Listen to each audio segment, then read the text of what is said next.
Hello বন্ধুরা, Excel টুয়ে সবাইকে স্বাগত।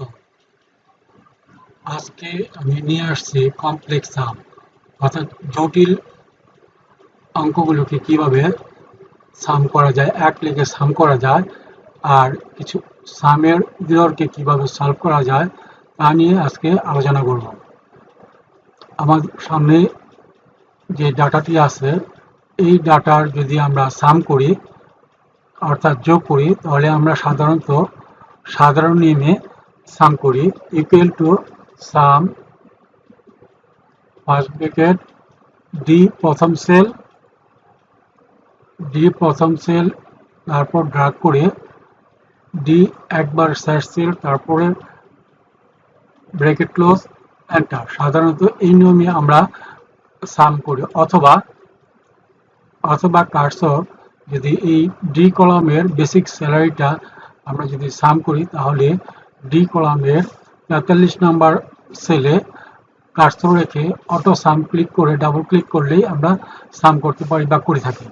কিন্তু আমরা চাচ্ছি যে এই গ্রস স্যালারি এবং এই যে সামগুলো, তারপর আরও ডিপার্টমেন্ট আছে, এই ডিপার্টমেন্ট এবং এই ডিপার্টমেন্ট এবং এরকম আরও অনেক ডিপার্টমেন্টের একসাথে সাম হবে, এক ক্লিকে একসাথে সাম হবে।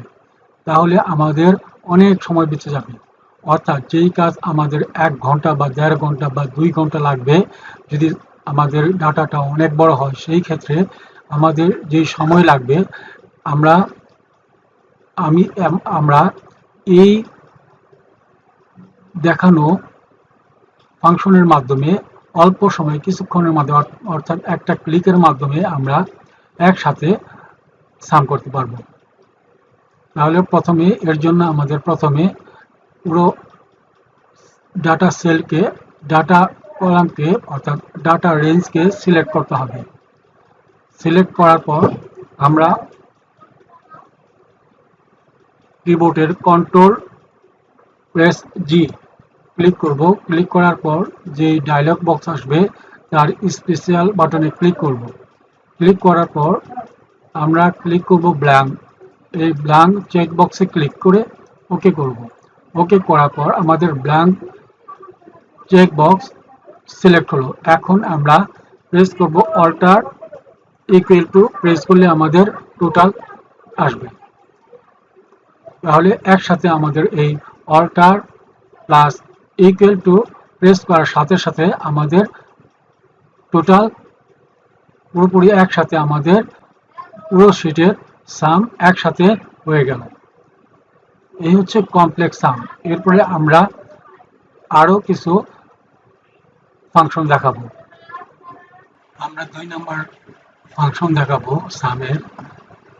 এর জন্য আমাদের 3টি শিটে, শিট নাম্বার 1 অর্থাৎ শপ 1, শপ 2, শপ 3 অর্থাৎ 3টি দোকানের সেলস আমরা অন্য একটি শিটে দেখাবো। শপ নাম্বার 1 এবং শপ নাম্বার 2 এবং শপ নাম্বার 3, এই 3টি দোকানের সেলস আমরা টোটাল সেলস এই মেইন শিটে দেখাবো এই জায়গায়। এখন এর জন্য আমাদের কি করতে হবে? প্রথমে আমরা এই ডাটাগুলি তৈরি করব। ডাটাগুলি একই কলামের, 3টা শিটে একই কলামে অর্থাৎ বি কলামের 2 নম্বর রো থেকে শুরু করব। প্রত্যেকটি 2 নম্বর রো থেকে, একই কলামের 2 নম্বর রো থেকে শুরু করব। এরকম আরও হয়তো থাকতে পারে। ডিপার্টমেন্টাল স্টোর যে অনেক প্রত্যেকটি চেইন শপ থাকে বিভিন্ন জেলায়, ঠিক ওই সমস্ত চেইন শপের হিসাব কিভাবে আমরা করব, একই শিটে কিভাবে টোটাল দেখাবো, এরকমই একটি কাজ আজকে দেখাবো। আমরা মেইন শিটের এই গ্র্যান্ড টোটালের এই G5 এ এসে আমরা এখানে লিখব equal to sum first bracket, তারপর যেমন শপ নাম্বার 1 এ আমরা সিলেক্ট করব বি শিপ 1, তারপর শিপ প্রেস করে শপ 3 তে ক্লিক করব। ক্লিক করে ব্র্যাকেট ক্লোজ করে এন্টার করলে আমাদের এই তিনটি শপের রেজাল্ট এসে যাবে, অর্থাৎ 3,86,400। এই শপ নাম্বার 1, শপ নাম্বার 2 এবং শপ নাম্বার 3 এই তিনটি দোকানে টোটাল সেল আসবে এই এই কলামে, অর্থাৎ G5 সেলে। আমরা যদি এই যে কোনো একটি শপের আমাদের মেন গ্র্যান্ড টোটাল আছে 3,86,400। এখন আমরা যদি শপ নাম্বার 3 যে কোনো একটি অ্যামাউন্ট চেঞ্জ করি, তাহলে আমাদের এই মেন কলামেও এটা চেঞ্জ হয়ে যাবে, এই টোটালটাও চেঞ্জ হবে। আবার শিট নাম্বার 1-এ বা যে কোনো একটি শপে যদি যে কোনো একটা শপের আমরা যদি সেলস বাড়াই, যদি আমরা এখানে আরেকটি সেলস অ্যাড করি, তাহলে আমাদের সেলস আবার বাড়বে, বৃদ্ধি পাবে।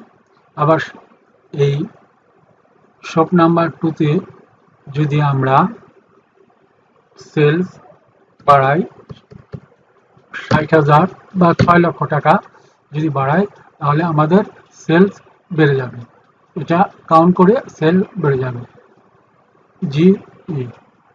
আবার অর্থাৎ এই ক্ষেত্রে আমরা কিভাবে এই ফাংশনটা করব তা আবার রিভিউ দিচ্ছি। তা হচ্ছে, প্রথম আমরা জি অর্থাৎ যেই শিটে বা যেই শিটের যেই সেলে আমরা টোটালটা দেখতে চাই, সেই শিটের সেই সেলে equal to sum first bracket, তারপর যাব আমরা শপ নাম্বার 1-এ, শপ নাম্বার 1-এর বি কলামকে আমরা সিলেক্ট করব। তারপর শিফট প্রেস করে একেবারে শেষ যেই শিট আছে বা আমাদের যেই ডিপার্টমেন্টাল শপ যেই শেষ যেই এটা আছে, এখানে শেষ শপটা হচ্ছে শপ 3, আমরা এটাকে ক্লিক করব। ক্লিক করার পর আমাদের কাজ শেষ। এখন আমরা শুধু ব্র্যাকেট ফার্স্ট ব্র্যাকেট ক্লোজ করে এন্টার করব। এন্টার করলে আমাদের টোটালটা শো হবে। এই হচ্ছে দ্বিতীয় ফর্মুলা বা দ্বিতীয় ফাংশন। এখন দেখাবো কমপ্লেক্স সামের 3 নাম্বার ফাংশন। এর জন্য আমাদের ইনসার্টে গিয়ে শেপসের মধ্যে থেকে একটি রেক্ট্যাঙ্গুলার ড্র্যাগ করে নিয়ে নেব। প্রয়োজনীয় কালার চেঞ্জ করে এই কালারটা নিলাম। এরপর আমরা এই শপ নাম্বার 3-এর টোটালটা বের করব। বি কলামের 16 রো সেলে আমরা এর টোটালটা বের করব। সাধারণ নেমে equal to sum first bracket B4 থেকে B15 ড্র্যাগ করে ব্র্যাকেট ক্লোজ করে এন্টার করব। তাহলে আমাদের এই টোটালটা আমরা পেয়ে গেলাম। এই টোটালটা আছে বি কলামের 16 রোতে। এখন এটা হচ্ছে অবজেক্টের মধ্যে এই টোটালটা শো করব। ডাইনামিক্যালি অনেক প্রেজেন্টেশন করার জন্য, এক্সেল প্রেজেন্টেশন করার জন্য এরকম ডাটা শো করার প্রয়োজন পড়ে। তখন কিভাবে এই ডাটাকে এই টোটালকে এই কলামের টোটালটাকে কিভাবে শো করব তা দেখাচ্ছে। আমরা এটাকে সিলেক্ট করি, অবজেক্টটিকে সিলেক্ট করে ফর্মুলা বারে এর জন্য আমরা লিখব ইকুয়াল টু, তারপর বি এর 16 কলাম অর্থাৎ B16 লিখে এন্টার করলে আমাদের এই অবজেক্টে এই টোটালটা শো করবে। এরপর আমরা এটাকে সেন্টারাইজ করে দিলাম, একটু বড় করে দিলাম। তাহলে এই হচ্ছে আমাদের টোটাল। আমরা যদি এই অবজেক্টে ইকুয়াল টোটালটা লিখতে চাই, যে টোটাল ইকুয়াল টু এত যদি লিখতে চাই তাও লেখা সম্ভব। সেই জন্য এই B16 সেলে গিয়ে আমরা এই সামের আগে ফর্মুলা বাড়ি গিয়ে সামের আগে লিখব টোটাল, সরি এর আগে ইনভার্টেড দিতে হবে, ইনভার্টেড, তারপর লিখব টোটাল, টোটাল, তারপর একটি কোলন স্পেস দিয়ে আবার ইনভার্টেড শেষ। এখন এন্ড সিম্বলটা আমরা প্রেস করে এন্টার করি। এই টোটাল অ্যামাউন্টটা এখানে আসলো এবং এই অবজেক্টও টোটাল অ্যামাউন্টটা চলে আসছে। এখন এই প্রেজেন্টেশনের সৌন্দর্য বৃদ্ধির জন্য এই 16 নাম্বার সেলকে সিলেক্ট করে এটাকে হাইড করে দিতে পারি। তাহলে আমাদের এখানে যদি আমাদের অবজেক্টে এই কলামের টোটাল শো করছে, আমরা যদি যে কোনো কলামের অ্যামাউন্ট যদি চেঞ্জ করি এটাও চেঞ্জ হবে। 60,000 আমরা এরকম 6,000 এন্টার দিলে আমাদের এই অবজেক্টের অ্যামাউন্ট টোটালটাও চেঞ্জ হবে। এটাকে যদি আমরা 8,000 লিখি এন্টার দিই তাহলে আমরা দেখবো আমাদের এই অবজেক্টের অ্যামাউন্টটাও চেঞ্জ হয়ে গেছে। এই হচ্ছে 3 নাম্বার ফাংশন। এরপরে আমরা দেখব সামের ইরর সলভ বা সামের 4 নাম্বার ফাংশন। অনেক ক্ষেত্রে সাম করার সময় যদি এরকম ইরর থাকে তাহলে সেই অ্যামাউন্টকে কিভাবে টোটাল করতে হয় তা আমরা দেখব। আমরা যদি এই অ্যামাউন্টটাকে সাধারণভাবে সাম করি তাহলে এটার মধ্যে ইরর আসবে। ড্র্যাগ করে ব্র্যাকেট ক্লোজ করে এন্টার করে ইরর আসবে, টোটাল দেখা যাবে না। এই ইররটাকে সলভ করার ফাংশন হচ্ছে অ্যাগ্রিগেট। আমরা equal to aggregate AGG aggregate লিখলেই অ্যাগ্রিগেট আসবে। এটি ডাবল ক্লিক করলেই আমরা অ্যাগ্রিগেটের অপশন আসবে, অ্যাগ্রিগেট ফাংশনটা শো হবে। এখন প্রথমে লিখবো আমরা ফাংশন নেম, অর্থাৎ আমরা এটাকে কি করব, আমরা সাম করব।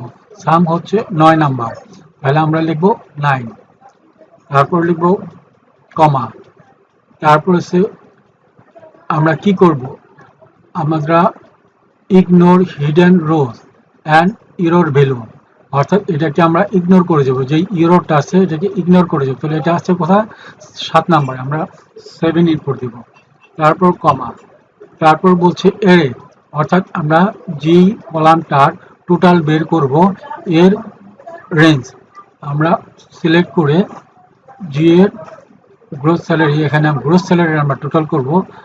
গ্রোস স্যালারি আছে জি সেলে, জি কলামে, তাহলে জি কলামের প্রথম সেলকে সিলেক্ট করে ড্র্যাগ করে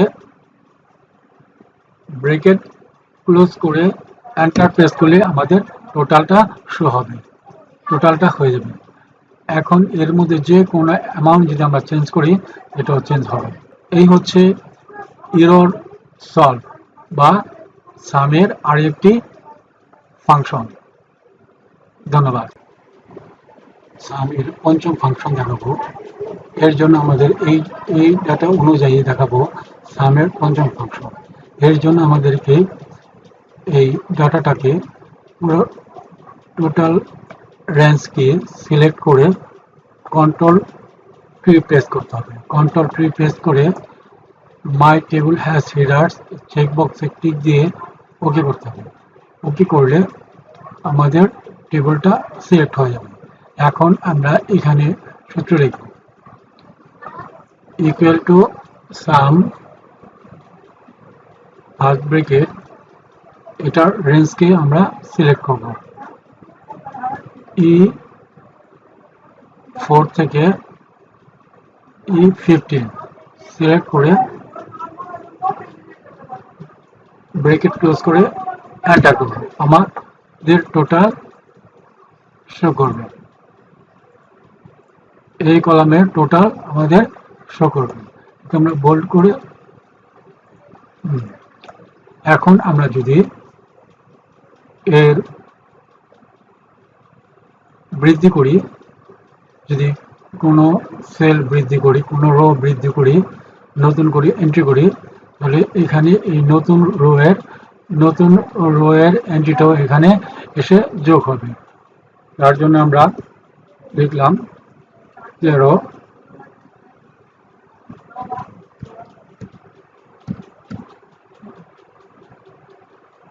যদি আমরা লিখি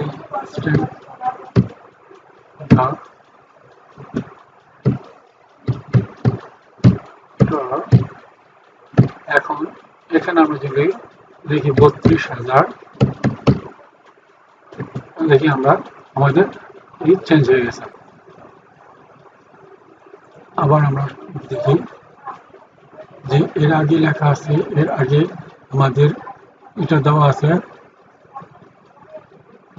3,22,000 টাকা, 3,22,000 টাকা এদের স্যালারি টোটাল। এখন এই 13 নাম্বার রোতে আমরা নতুন এন্ট্রি করলাম, এটা যদি লিখে আমরা 15,000, তাহলে এই 15,000 লিখে এন্টার করলে আমাদের এই 15,000 এখানে যোগ হবে, হয়ে গেল 3,37,000। এই হচ্ছে সামের ডাইনামিক্যালি আরেকটি ফাংশন। ধন্যবাদ।